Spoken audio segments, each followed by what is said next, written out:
Whitney Houston, the voice that echoed beyond the pain. There are voices that sing, and then there are voices that heal.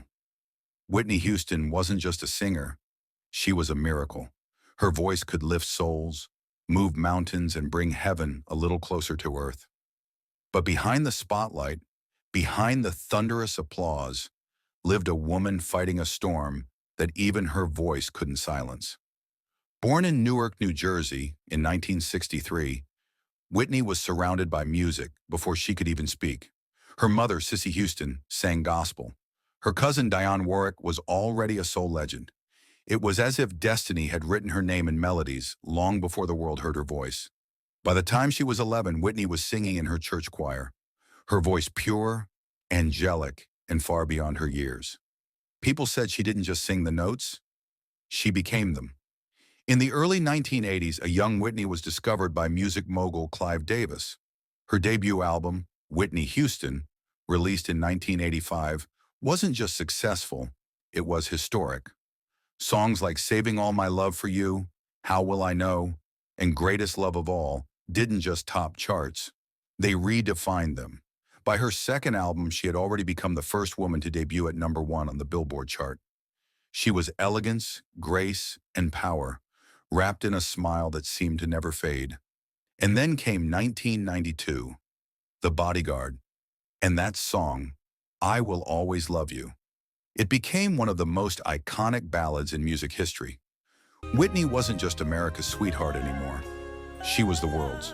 But fame is a heavy crown. Behind the glitter and glamour, the pressure was suffocating. Every note had to be perfect, every move flawless, every breath captured by cameras.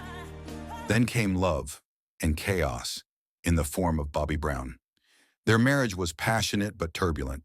Together, they faced the harsh glare of fame, the invasion of privacy, and eventually the lure of addiction.